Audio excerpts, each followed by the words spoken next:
Hi అండి. Mister Hitler husband part 44. Yamuna తను చేసిన తప్పు గుర్తుకు చేసుకుని బాధగా కూర్చుంది. అప్పుడు ప్రవీణ్ ఆమె దగ్గరకు వచ్చి, ఏమైంది యమున, కళ్ళు ఎందుకు చెమ్మగిల్లాయి? నేను చెప్పాను కదా, ఎవరి గురించి ఆలోచించకు, ఇప్పుడు నువ్వెప్పుడు సంతోషంగా ఉండాలి అన్నాడు. సరేరా అంటూ ఆమెను నెమ్మదిగా లేపాడు. ఎక్కడికి తీసుకెళ్తున్నావు అని యమున అడిగింది. శ్రీమంతం అయిపోయింది కదా, ఇప్పుడు 5 రకాల వంటలు తినిపించాలి అని చెప్పి డైనింగ్ టేబుల్ దగ్గరకు తీసుకెళ్లాడు. ఇంత కష్టపడాల్సిన అవసరం ఏముంది, నీకు ఇవన్నీ చేయటం ఎలా వచ్చు అని ఆశ్చర్యంగా అడిగింది. అప్పటికే ప్రవీణ్ వంటగదిలో నుంచి 5 రకాల వంటలు తీసుకొచ్చి ఆమె ముందు పెట్టాడు. నాకు ఎలాంటి కష్టం లేదేమోనా, నువ్వు సంతోషంగా ఉండాలి. డాక్టర్ చెప్పిన విషయాల గురించి ఎక్కువగా ఆలోచించకు, నువ్వు ఆరోగ్యంగా ఉంటే చాలు, నీకు బిడ్డకు ఏమీ కాదు అని ధైర్యం చెప్పాడు. థ్యాంక్ యూ ప్రవీణ్, నేను నిన్ను ప్రేమించాను, కానీ కావేరి మీద ఉన్న అసూయ నా జీవితాన్ని నాశనం చేసింది. చిన్నప్పటి నుంచి అదంటే నాకు ఏమాత్రం ఇష్టం ఉండేది కాదు. గంగ కూడా అలానే. ఇంట్లో అందరూ ఆమెను పోవడం నాకు నచ్చేది కాదు. పెళ్లి తర్వాత కూడా అందరూ ఆమెను పెద్ద కోడలుగా గౌరవించడం చూసి తట్టుకోలేకపోయాను. అందుకే చాలా తప్పులు చేశాను. ఇప్పుడు అవన్నీ తప్పేనని అర్థమవుతుంది. నన్ను క్షమించు ప్రవీణ్, నా వల్ల నువ్వు చాలా కోల్పోయావు. నువ్వు వెళ్ళి మీ అమ్మా నాన్నలతో సంతోషంగా ఉండు, నేను ఇక్కడ ఒంటరిగా ఉండగలను అని యమున చెప్పింది. అలా అనకు యమున, నేను వదిలి నేను ఎక్కడికి వెళ్తాను? మొదట్లో కష్టంగా అనిపించింది, కానీ ఇప్పుడు అలవాటైపోయింది. నేను నీతోనే ఉంటాను. నీకు మన బిడ్డకు ఎప్పుడు తోడుగా అండగా ఉంటాను. వాళ్ళు ఎప్పుడైనా క్షమిస్తే అప్పుడే వస్తారు. నేను నిన్ను ప్రేమించి పెళ్లి చేసుకున్నాను, అందుకే నేను తొందరగా క్షమించాను. కానీ వాళ్ళకి కొంత సమయం పడుతుంది. బిడ్డ పుట్టాక ఖచ్చితంగా అన్ని సర్దుకుంటాయి అంటూ ఆమెకు ప్రేమగా అన్నం తినిపించాడు. ఇంకా కవిత ఇంట్లో. ఆ రోజు కాలేజ్కి సెలవు కావడంతో కవిత ఇంట్లోనే ఉంది. ఆమె మనసులో నవ్వు మాయమై చాలా నెలలయ్యింది. ముఖంలో నవ్వు మాయమై చాలా నెలలయ్యింది. ప్రతి క్షణం తన బిడ్డ గురించి ఆలోచిస్తుంది. పుట్టింది అబ్బాయో అమ్మాయో, నా బిడ్డకి ఏ పేరు పెట్టాడు, ఇప్పుడు ఎలా ఉందో అనే ఆలోచన ఆమెను వదలడం లేదు. రాత్రిళ్ళు కూడా నిద్ర పట్టట్లేదు. ఇక కళ్ళ కింద నల్లటి వలయాలు ఏర్పడ్డాయి. దుఃఖం ముఖంలో స్పష్టంగా కనబడుతుంది. ఎలా అయినా అతన్ని కనిపెట్టాలి అని నిర్ణయించుకుంది. ఇప్పటి వరకు మా అమ్మగారు ఇంటికి పిలిచినా వెళ్ళలేదు, కానీ ఇప్పుడు ఆయనను కలవాలని అనుకుంది. ఆఫీస్ లో ఉంటారు అని భావించి మొదటిసారి విశ్వనాథం గారు ఆఫీస్కి బయలుదేరింది. ఆమె వెళ్తూ ఉండగా, తల్లి ఎక్కడికి వెళ్తున్నావమ్మా అని అడిగింది. అమ్మా, నాకు నా బిడ్డ గుర్తొస్తున్నాడు, మా అమ్మగారిని చూసి వస్తాను. ఏమైనా సమాచారం దొరికిందో తెలుసుకోవాలి. నేను కూడా ఇంకెలా కూర్చుంటే అందరూ వెతకడం మానేస్తారు. నాకు నా బిడ్డ కావాలి. 4 నెలలు అయిపోయాయి. పేరు కూడా పెట్టేసే ఉంటాడు, కానీ ఎలా ఉందో కూడా తెలియదు. అబ్బాయో అమ్మాయో కూడా తెలియదు. 10 నెలలు మూసినా ఒక్కసారి కూడా చూడలేకపోయాను అని కన్నీళ్లు తుడుచుకుని బయలుదేరింది. ఆటోలో వెళ్లి విశ్వనాథం గారి ఆఫీస్కి చేరుకుంది. అది ఎన్నో అంతస్తుల భవనం. ఆ భవనానికి అసలు వారసుడు సుభాష్. కానీ ఇప్పుడు అతను ఎక్కడో ఒక చిన్నింట్లో తన బిడ్డతో జీవిస్తున్నాడు. కవిత లోపలికి వెళ్ళగానే, సార్ మీటింగ్ లో ఉన్నారు, మీరు ఆయన గదిలో కూర్చోండి అని చెప్పారు. ఆమె ఆరో అంతస్తులో ఉన్న గదిలోకి వెళ్ళింది. అక్కడ గోడపై ఉన్న కుటుంబ ఫోటోని చూసి ఆశ్చర్యపోయింది. అందులో సుభాష్, కవిత, విశ్వనాథ్, శారద ఉన్నారు. నిండు గర్భిణిగా ఉన్న తను నవ్వుతూ కనిపించింది. సుభాష్ తన భుజంపై చెయ్యి వేసి ఉన్నాడు. ఆ ఫోటో చూసి ఆమె కన్నీళ్లు ఆపుకోలేకపోయింది. అప్పుడు నా బిడ్డ నా కడుపులో సేఫ్టీగా ఉండేది, ఇప్పుడు ఎక్కడుందో కూడా తెలియదు అని ఏడుస్తూ సోఫాలో కూర్చుంది. ఇంకా అది ముంబైలో. పూజ ఒక పెద్ద హాస్పిటల్ యజమాని. ఎప్పట్లాగే కోటు ధరించి కిందకి వచ్చింది. ఇంట్లో అందరూ ఆమెను చూసి భయంతో పక్కకు తప్పుకున్నారు. భోజనం టేబుల్ దగ్గర ఒంటరిగా కూర్చుంది. ఆమె తిన్న తర్వాత మిగతా వాళ్ళు తింటారు. పూజకు అబ్బాయిలంటే ఇష్టం ఉండదు. అందరూ తనకు సేవ చేయడానికే ఉన్నారని భావిస్తుంది. ఆమె కారు ఎక్కబోతూ ఉండగా ఇంట్లోంచి అరుపులు వినిపించాయి. వెంటనే లోపలికి పరిగెత్తింది. అక్కడ ఆమె తల్లి తీవ్రమైన తలనొప్పితో బాధపడుతుంది. అమ్మా, ఏమైంది అని కంగారు పడింది పూజ. వెంటనే సెక్యూరిటీ ఇక జయదీప్ ను పిలిచి తల్లిని కారులో హాస్పిటల్ కి తీసుకెళ్లింది. హాస్పిటల్లో అత్యవసర చికిత్స స్టార్ట్ అయ్యింది. కొద్దిసేపటికి తర్వాత పూజకు ఒక షాకింగ్ విషయం తెలిసింది. చూద్దాం మీ పూజ ఎవరో. అదే సమయంలో కోయంబత్తూరులో విశ్వనాథం గారు మీటింగ్ ముగించుకుని గదిలోకి వచ్చారు. కవితని చూసి ఎప్పుడొచ్చావమ్మా అని అడిగారు. కానీ ఆమె కళ్ళల్లో కన్నీళ్లు చూసి అన్నీ అర్థం చేసుకున్నారు. ఆ ఫోటో చూసి సుభాష్ గుర్తొచ్చాడా?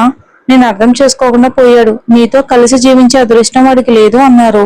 తర్వాత ఇకపై ఈ కంపెనీ బాధ్యతలన్నీ నువ్వే చూసుకో అన్నారు. వద్దు మామగారు, నాకు బాధ్యతలు అవసరం లేదు. సుభాష్ గురించి ఏమైనా సమాచారం దొరికిందా? రోజులు గడుస్తున్న కొద్దీ నాకు పిచ్చెక్కిపోతుంది. నా బిడ్డను చూడకముందు చావకూడదనిపిస్తుంది. నా ప్రాణం ఇంకా ఉంది అంటే నా బిడ్డ ముఖం ఒకసారి చూడాలనే ఆశ వల్ల. అతను నన్ను వదిలి వెళ్ళినప్పుడు కూడా ఇంత బాధ కలగలేదు, కానీ నా బిడ్డను తీసుకెళ్లటం మాత్రం నేను ఎప్పటికీ మర్చిపోలేను అంది కవిత.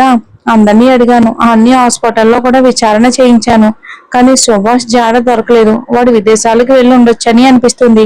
ఇండియాలో ఉంటే వాడు ఖచ్చితంగా తెలిసేవాడే అని అన్నారు ఆయన.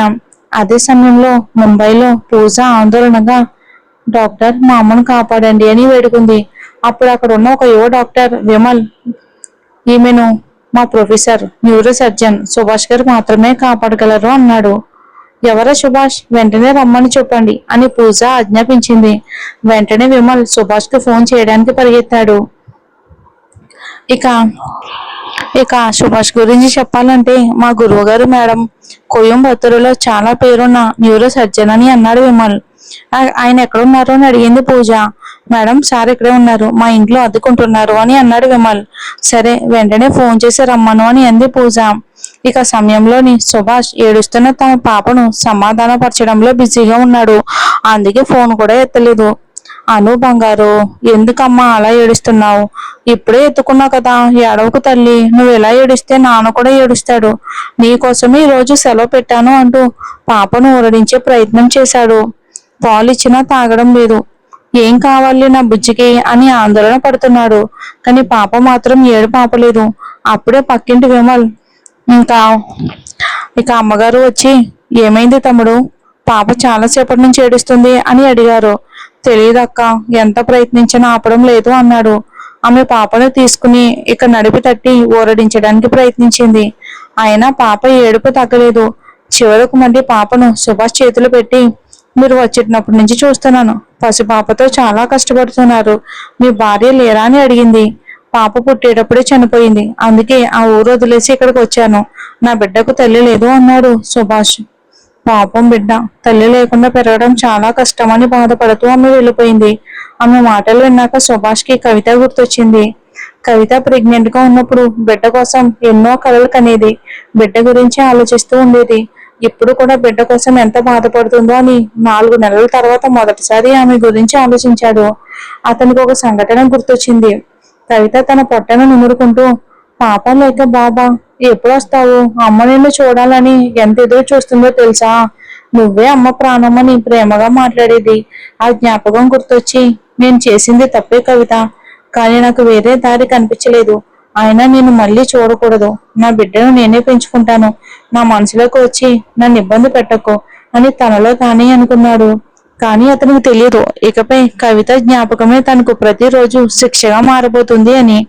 పాప మాత్రం ఇంకా ఏడుస్తూనే ఉంది. తన బాధను మాటల్లో చెప్పలేక ఏడుపుతో వ్యక్తం చేస్తుంది. అప్పుడు మళ్ళీ ఫోన్ వచ్చింది. చూసేసరికి విమల్ హలో అన్నాడు.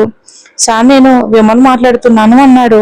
చెప్పు విమల్, ఎందుకు అంతసార్లు ఫోన్ చేస్తున్నావని అడిగాడు సుభాష్. సార్, మా హాస్పిటల్ ఎండి పూజ మేడం గారి వాళ్ళ అమ్మగారికి తీవ్రమైన తలనొప్పి వచ్చింది. మేమేమీ చేయలేకపోతున్నాం, మీరు వెంటనే రావాలి అన్నాడు విమల్. సుభాష్ తన బిడ్డని తీసుకుని వచ్చినప్పటి నుంచి డాక్టర్ పని మానేసి ఒక హోటల్లో మేనేజ్మెంట్ గా పనిచేస్తున్నాడు. హాస్పిటల్లో ఉంటే తన తండ్రి ఎప్పటికైనా కనిపెడేస్తాడని తెలిసి తన అసలు గుర్తింపును దాచేశాడు. విమల్, నేను హాస్పిటల్కి రానని ముందే చెప్పాను కదా, ఇప్పుడు నేను వేరే పని చేస్తున్నాను అన్నాడు. నాకు నాకు తెలుసు సార్, కానీ ఇప్పుడు పరిస్థితి చాలా సీరియస్ గా, ఇక ఎంఆర్ఐలో బ్రెయిన్ ట్యూమర్ అని తెలిసింది. స్కానింగ్ లో వెంటనే ఆపరేషన్ చేయాలి. మీరు వస్తేనే ఆమెను కాపాడగలం అని వేడుకున్నాడు విమల్. విమల్, దయచేసి అర్థం చేసుకో, నేను ఇప్పుడు డాక్టర్ గా పని చేయటం లేదు. పాపను వదిలి రావటం కూడా కుదరదు. ముంబైలో ఇంకా మంచి డాక్టర్స్ ఉంటారు, వాళ్ళని సంప్రదించు అని చెప్పి ఫోన్ పెట్టేశాడు. ఇక హాస్పిటల్లో పూజ బాధగా, ఏమన్నారు అని అడిగింది. క్షమించండి మేడం, సార్ 4 నెలలుగా ఏ రోగిని కూడా చూడటం లేదు. ఆయన భార్య చనిపోయిందని, పాపను చూసుకోవాల్సి ఉందని రాలేనన్నారు అని చెప్పాడు విమల్. వెంటనే పూజ కోపంతో, మీరందరూ డాక్టర్సే కదా, మీ వల్ల కాదా అని అరిచింది. మేడం, ఇది చాలా క్లిష్టమైన కేసు. ఇలాంటి ఆపరేషన్లు ఎన్నో విజయవంతంగా చేసిన డాక్టర్ కావాలి. అందుకే మా గురువు గారి గురించి చెప్పాను అని అన్నాడు విమల్. ఆయన నెంబర్ ఇవ్వు అని అంది పూజ. ఫోన్ చేసిన సుభాష్ ఎంతకీ లిఫ్ట్ చేయట్లేదు. ఎందుకంటే పాపను పార్క్ కి తీసుకెళ్లి ఓరడిస్తున్నాడు. ఇక కోపంతో పూజ ఫోన్ నేలకేసి కొట్టింది. ఇప్పుడే అతని దగ్గరికి వెళ్దాం అంది. విమల్ కూడా ఆమెను తీసుకుని సుభాష్ ఇంటికి వెళ్ళాడు. చూద్దాం మరి ఏం జరుగుతుందో. ఈ ఆపరేషన్ తో సుభాష్ ఒకవేళ ఎక్కడున్నాడో కనిపెడితే. ఇక ఇదే సమయంలో కవిత విశ్వనాథం దగ్గర నుంచి నిరాశగా బయటకు వచ్చింది. ఆమె పరిస్థితి ప్రాణమున్న శవంలా మారింది. నడుస్తూ ఒక వినాయకుడి గుడిలోకి వెళ్ళింది. దేవుణ్ణి చూసి నమస్కరించాలి అనిపించలేదు. తన బాధ అంతా బయట పెట్టింది. నేనేం తప్పు చేశాను స్వామి? నా బిడ్డను ఎందుకు దూరం చేశావు? ఒక్కసారి నా బిడ్డని చూడాలని ఉంది. ఎక్కడున్నా నా బిడ్డ సంతోషంగా ఉండాలి అని ఏడ్చింది. అదే సమయంలో సుభాష్ పాపను భుజంపై వేసుకుని తిరుగుతున్నాడు. అప్పుడు కవిత పాడిన జోలపాట గుర్తొచ్చింది. కవిత ప్రెగ్నెంట్ గా ఉన్నప్పుడు పాడిన జోలపాటను ఒకసారి రికార్డ్ చేసి పెట్టుకున్నాడు. ఇప్పుడు ఆ పాటను పాపకి వినిపించాడు. ఆశ్చర్యంగా పాప ఏడు పాపి నిద్రపోయింది. పాపను చూస్తున్నప్పుడల్లా అతనికి కవితే గుర్తొస్తుంది. ఒక మనసు కవితకు చాలా అన్యాయం చేశావు అని బాధపడుతూ ఉంటే, మరో మనసు నా బిడ్డను నేనే తీసుకొచ్చాను, అందులో తప్పేముంది అని వాదిస్తుంది. ఆ రెండు భావాల మధ్య అతను నలిగిపోతున్నాడు. అప్పుడు ఒక్కసారిగా సుభాష్ అని ఒక అడగొంతు వినిపించింది. కళ్ళు తెరిచి చూసేసరికి పూజ విమల్తో కలిసి ఇంట్లోకి వచ్చింది. వాళ్ళు చెప్పులతో లోపలికి రావడం చూసి సుభాష్ కోపంగా, చెప్పులు బయటకు తీసి లోపలికి రండి, ఇది పసిపాపున్న ఇల్లు అని అన్నాడు.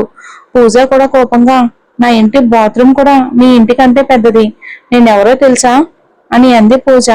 నువ్వెవరైనా నాకు సంబంధం లేదు, నా బిడ్డ ఆరోగ్యం ముఖ్యం, చెప్పులు తీసిరా, లేకపోతే బయటికి వెళ్ళు అన్నాడు సుభాష్. అతను గట్టిగా మాట్లాడడం చూసి పూజ ఒక్కసారిగా ఆశ్చర్యపోయింది. చివరకు చెప్పులు బయటికి తీసి లోపలికి వచ్చింది. మిస్టర్ సుభాష్, మా అమ్మ పరిస్థితి చాలా ప్రమాదంగా ఉంది, దయచేసి వచ్చి ఆపరేషన్ చేయండి అని వేడుకుంది.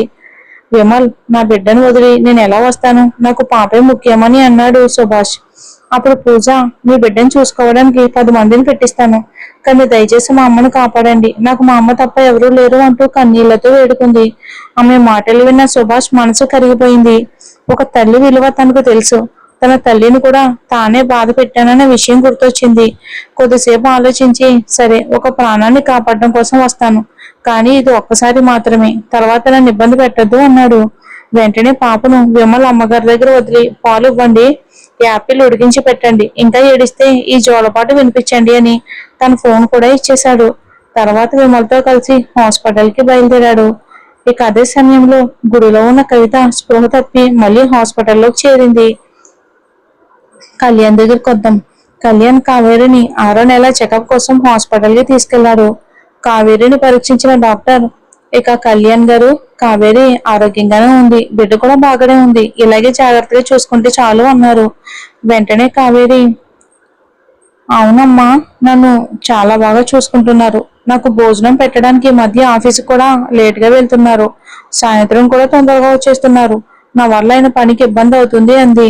దానికి డాక్టర్ నవ్వుతూ, ఇది నీ అదృష్టం కావేరి, చాలా మంది అమ్మాయిలు ఒంటరిగా చెకప్కే వస్తూ ఉంటారు, వాళ్ళని చూస్తూ ఉంటే నాకు బాధగా ఉంటుంది, భర్త తోడు లేకపోవటం వాళ్ళకు చాలా కష్టం, కానీ కళ్యాణ్ గారు నిన్నింత ప్రేమగా చూసుకోవడం నిజంగా నీ అదృష్టం అన్నారు. కావేరి సంతోషంగా కళ్యాణ్ వైపుకు చూసి నవ్వింది. కళ్యాణ్ కూడా నవ్వాడు. తర్వాత ఇద్దరు అక్కడి నుండి బయలుదేరారు. కారులో వెళ్తూ ఉండగా కావేరి అతని వైపుకు చూస్తూ మెల్లగా నవ్వింది.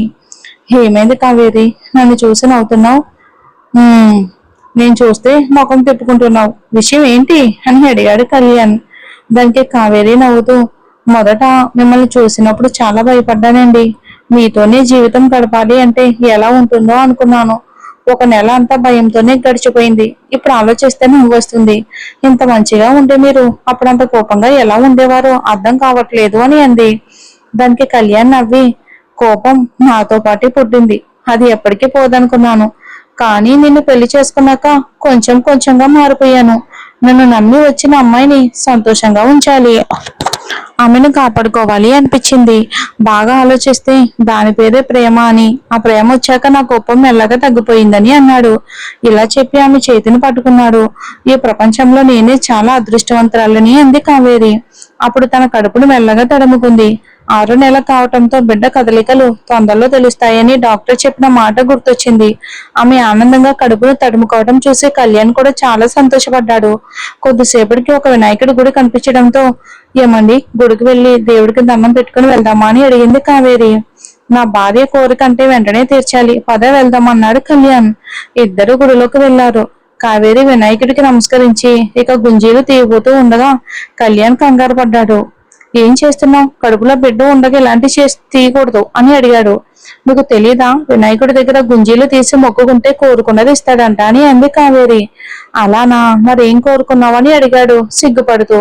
నాకు మీలాగే ఒక కొడుకు కావాలి అని అంది. వెంటనే కళ్యాణ్ కూడా గుంజీలు తీశాడు. అయ్యో, మీరెందుకు తీస్తున్నారు అని అడిగింది కావేరి. నాకు కూడా ఒక కోరుకుంది కావేరి. నాకు నా భార్య లాంటి ఒక బుజ్జి పాప కావాలి అన్నాడు. దానికి కావేరి నవ్వి, ఇలా ఇద్దరం వేరు వేరు కోరికలు కోరుకుంటే వినాయకుడు కూడా కన్ఫ్యూజ్ అయిపోతాడు. అబ్బాయి ఇవ్వాలా అమ్మాయి ఇవ్వాలా అని ఆలోచిస్తాడు అంది. అప్పుడు కళ్యాణ్, నేను అబ్బాయి కావాలని కానీ అమ్మాయి కావాలని కానీ అడగలేదు. మన బిడ్డ ఆరోగ్యంగా పుట్టాలి, నీకు ఎలాంటి ఇబ్బంది లేకుండా మన చేతుల్లోకి రావాలి అని మాత్రమే కోరుకున్నాను. బిడ్డ అబ్బాయా అమ్మాయి అనేది ముఖ్యం కాదు, మన బిడ్డ ఆరోగ్యంగా ఉండటమే ముఖ్యం అని అన్నాడు. తర్వాత ఆమె తలపై మెల్లగా ముట్టుగాయ వేసి, ఎప్పుడూ ఒక అంచనాతో ఉండకూడదు, ఏ బిడ్డ పుట్టినా ప్రేమగా స్వాగతించాలి అన్నాడు. సరే సరే, అర్థమైంది అంది కావేరి. ఇద్దరు దేవుణ్ణి దర్శించుకుని బయటకు వచ్చారు. కావేరి కళ్యాణ్ చేయి పట్టుకుని నెమ్మదిగా నడిచింది. ఏమైంది, నడక నేర్చుకుంటున్నావా అని సరదాగా అడిగాడు. కాదు కాదు, అడుగులు ప్రదక్షిణ చేస్తున్నాను అంది కావేరి. సరే చేసుకో అని ఆమెతో పాటు నెమ్మదిగా నడిచాడు. అప్పుడు కావేరి ఒక్కసారిగా ఆగిపోయింది. ఏమండి, అక్కడ చూడండి, మా స్నేహితురాలు కవితలా ఉంది, కానీ ఎందుకో కళ్ళు మూసుకుని స్తంభానికి ఆనుకుని ఉంది అంది. వెంటనే ఆమె దగ్గరకు పరిగెత్తింది. కళ్యాణ్ కూడా వెనక్కి వెళ్ళాడు. కవిత, కవిత, ఏమైంది అని పిలిచింది. కాని కవిత కళ్ళు తెరవలేదు. కావేరి భయపడిపోయింది. కొద్దిగా నీళ్లు చెల్లినా స్పందన లేదు. అప్పుడే అక్కడికి వచ్చిన పూజారి, ఉదయం నుంచి ఈ అమ్మాయి ఇక్కడే ఉంది, చాలాసేపు ఏడ్చింది కూడా అని చెప్పారు. స్వామి, ఆమె నా స్నేహితురాలు అంది కావేరి. వెంటనే హాస్పిటల్ కి తీసుకెళ్లాలని నిర్ణయించారు. నువ్వు వెళ్ళి కారు తలుపు తెరు, నేను తీసుకొస్తాను అని చెప్పి కళ్యాణ్ కవితను ఎత్తుకుని కారులో పెట్టాడు. కొద్దిసేపటికి ఆమెను విశ్వనాథం గారి హాస్పిటల్ కి తీసుకెళ్లారు. అక్కడ డాక్టర్ మీనాక్షి టెస్ట్ చేసి వెంటనే సెలైన్ పెట్టండి అని నర్స్ కి చెప్పారు. తర్వాత విశ్వనాథం గారికి సమాచారం ఇచ్చారు. ఆఫీస్ లో ఉన్న ఆయన కవిత స్పృహ లేక హాస్పిటల్లో చేరిందని విని వెంటనే అక్కడికి వచ్చారు. ఆయనను చూసిన కళ్యాణ్, మీరు సుభాష్ గారి నాన్నగారే కదా అని అడిగాడు. అవునయ్యా, మీరు కళ్యాణ్ గారే కదా, నా కోడల్ని మీరే తీసుకొచ్చారా అని అడిగాడు. అవును, కావేరి కవిత ఇద్దరు మంచి ఫ్రెండ్స్, గుడిలో స్పృహ లేకుండా ఉండటంతో తీసుకొచ్చాము. సుభాష్ గారు విదేశాలకు వెళ్లారు కదా, వచ్చారా అని అడిగాడు కళ్యాణ్. లేదు, ఇంకా రాలేదని మాత్రమే చెప్పి డాక్టర్ గది వైపుకి వెళ్ళిపోయారు. డాక్టర్, కవితకి ఏమైంది అని అడిగారు. మీనాక్షి, భయపడకండి, సరిగ్గా తినడం లేదు, చాలా ఏడ్చింది కూడా, అందుకే స్పృహ తప్పింది, చాలా బలహీనంగా ఉంది, నిద్ర కూడా సరిగ్గా లేకపోయినట్టుంది అంది. విశ్వనాథం బాధగా, ఈ రోజు ఉదయమే నన్ను కలిసింది, బిడ్డ గురించి అడిగింది, ఇంకా బిడ్డ దొరకలేదు, ఆ బాధ తట్టుకోలేకపోతుంది. నా కొడుకు చేసిన తప్పుకు నా కోడలు ఇలా కష్టపడుతుంది. 5 నెలలు అయిపోయాయి, ఇంకా వాడు బిడ్డతో ఎక్కడ ఉన్నాడో తెలియడం లేదు అన్నారు. ఆయన మాట్లాడిన మాటలన్నీ బయట నిలబడి ఉన్న కళ్యాణ్ విన్నాడు. వెంటనే అతని కళ్ళు కోపంతో ఎగబడ్డాయి.